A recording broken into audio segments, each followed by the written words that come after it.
আসসালামু আলাইকুম দর্শক, আজকের ভিডিওটা সম্পূর্ণ অন্যরকম এবং ইন্টারেস্টিং। আপনারা যারা কক্সবাজার, চট্টগ্রাম, সি বিচ, পতেঙ্গা কাঁকড়া খেতে যান তাদের জন্য আজকের এই ভিডিওটা খুবই স্পেশাল।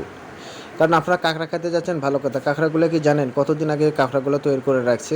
জানলে অবাক হয়ে যাবেন।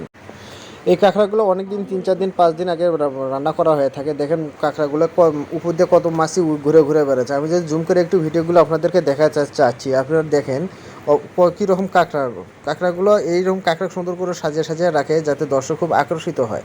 মনের ভুলে এই ধরনের কাঁকড়াগুলো খাবেন না, খালি অবশ্যই বিভিন্ন ধরনের রোগে আপনাকে আক্রান্ত হতে পারবেন। দেখেন আপুর দিয়ে কত সুন্দর মাছিগুলো ঘুরে ঘুরে বেড়াতেছে। এটা খুব অপরিষ্কার এবং পরিষ্কারজনক না। এবং এই যে ময়লা তেলগুলো দেখতেছেন, এই তেলগুলো দিয়ে সবসময় এরা ভাজতে থাকে।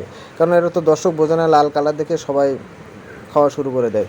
দর্শক বন্ধুরা সবাই ভালো থাকবেন। আমার চ্যানেলটি সবাই লাইক কাছে ভালো লাগে পাশে থাকবেন। আর এই ভিডিওটা সবাই বেশি বেশি শেয়ার করবেন। যারা বিভিন্ন জায়গাতে ঘুরতে আসে তারা জানে সবাই এই বিষয়গুলি এড়িয়ে চলে। সবাই ভালো থাকবেন। আল্লাহ হাফেজ।